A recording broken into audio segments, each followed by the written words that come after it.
Hey everybody, I hope this video finds you well. It's Eric back again, and this video is going to be more financial in nature because I'm going to be talking about how we view money, how we currently perceive money versus how we should be perceiving it. And just to preface, I'm not a financial advisor, so I recommend that you research everything that I say. Trading time for money. It's the system that we're all familiar with. It causes us to place all of our trust within institutions and robs us of the confidence that we need to take control of our own lives. We're terrified to invest in ourselves, frankly. However, we don't hesitate to invest in other people's dreams.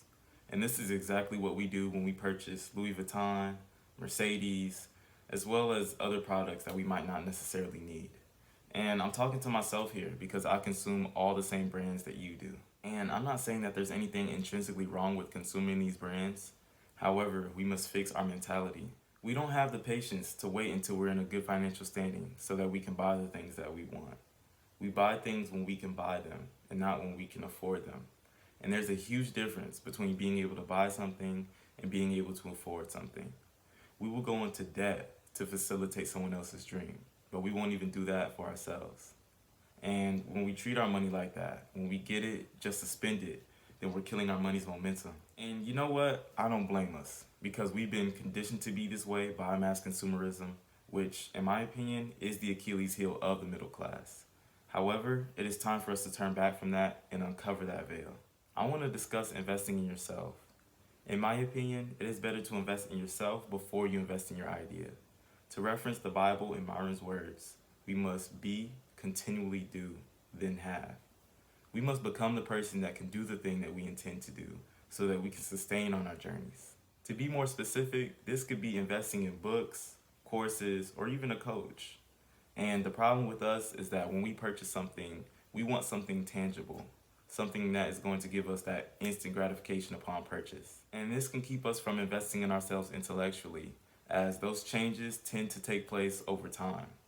However, to reference Myron once again, everything we consume started out as an idea.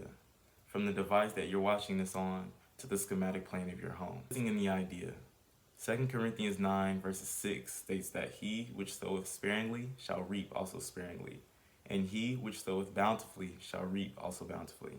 So investing is a Bible idea, and there are multiple stories in it that exemplify this. Of those stories is one where a master who is about to set out on a journey entrusts his wealth to his servants.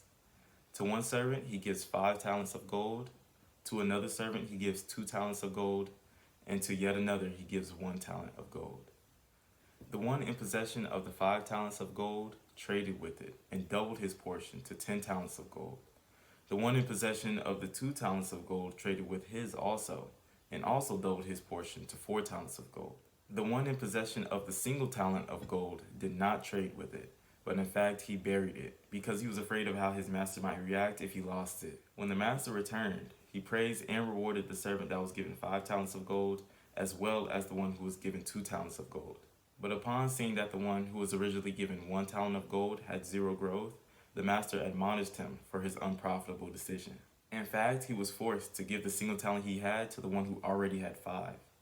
So this story exemplifies the reward associated with risk. How the one who tries to protect the little will lose it to the one who already has an abundance. We're very defensive with our money, but it's time for us to take a more offensive approach. We need to start thinking of our money as a pregnant woman, though it might sound funny. But just as one lady is capable of making multiple children, the dollar in your pocket is capable of creating more money if it's invested correctly. Whether you invest it in business, stocks, crypto, a combination thereof, or just whatever you prefer to invest in. Just commit to your research, and through that, find something that works for you. Find something that's going to allow your money to work for you, because that money in your account is not working for you. And I recommend that everybody have an emergency account, but there is just no reason to have a huge account. Your yield from interest is minute, and they only insure up to $250,000. So for all my people who are over that, you're taking a risk anyway. You might as well invest it. And that's all I got for today. I definitely enjoyed this one, so I hope you guys do as well. And to preface, once again, I'm not a financial advisor, so please research everything that I say. And let me know in the comments if you derived any value from this. Thank you to everyone who's been liking and subscribing. Starting this channel was just something that I was talking about.